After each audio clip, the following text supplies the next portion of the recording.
Est-ce que le marché des spiritueux est en train de repartir? C'est ce qu'on va regarder dans cette publication de Diageo. Pensez à vous abonner à la chaîne si ce n'est pas déjà fait. On commence tout de suite avec l'analyse du point d'activité du troisième trimestre. Alors, le 19 mai, Diageo a présenté son point d'activité pour le troisième trimestre fiscal 2025.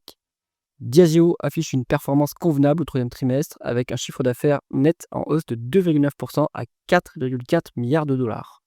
En organique, la croissance s'élève à 5,9%, portée par une augmentation des volumes de 2,8% et un effet prix mix positif de 3,1%.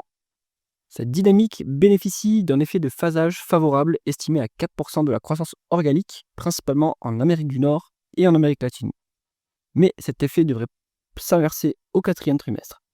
Sur 9 mois, le chiffre d'affaires net progresse de 0,4% à 15,3 milliards de dollars avec une croissance organique de 2,4% et des volumes en hausse de 0,6%. Ça s'améliore quand même sur les volumes et sur les prix, donc plutôt intéressant, un confirmé en séquentiel sur le second semestre 2025, mais c'est pas si mal.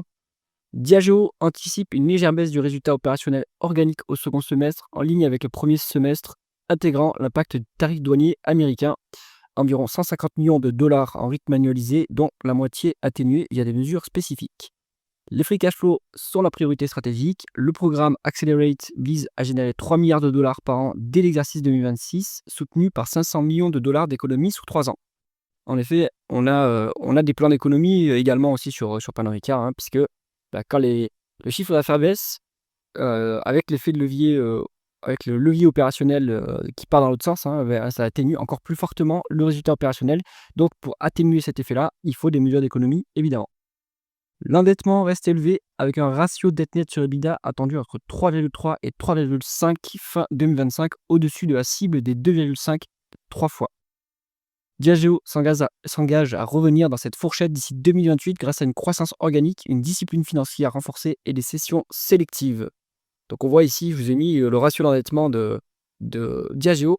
C'est à peu près le même profil sur Pernod Ricard. Et ça s'est axé, il y a eu de la bonne croissance en fait, post-déconfinement. Donc là vous avez évidemment la période pandémique.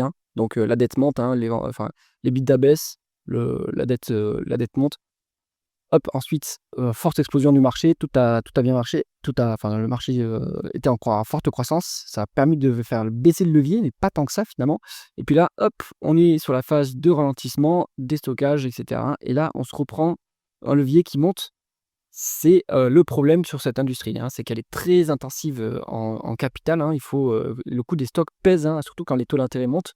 Et donc, ça fait monter le levier financier. Et donc, pour le faire baisser, il va falloir prendre des mesures. Le management dirigé par Debra Hu se montre confiant. Il confirme ses prévisions de croissance organique du chiffre d'affaires pour 2025 avec une amélioration séquentielle au second semestre, malgré des pressions macroéconomiques et des incertitudes sur la reprise. Pour 2026, Diageo table sur une croissance du résultat opérationnel organique supérieure à celle du chiffre d'affaires grâce au levier opérationnel et donc du coup le programme Accelerate. Ce programme, axé sur l'efficacité opérationnelle et l'agilité, doit renforcer la résilience et positionner Diageo pour surperformer un marché aux fondamentaux solides à long terme. Sur le long terme, à mon avis, il y a quand même une tendance à la moindre consommation d'alcool, mais c'est contrebalancé aussi par les pays émergents qui gagnent du pouvoir d'achat. Donc à voir.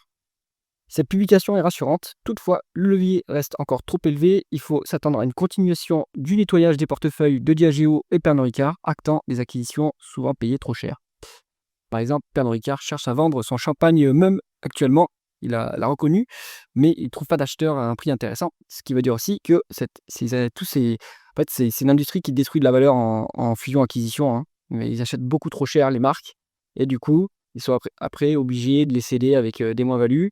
Ou alors, ils sont obligés de déprécier les écarts d'acquisition.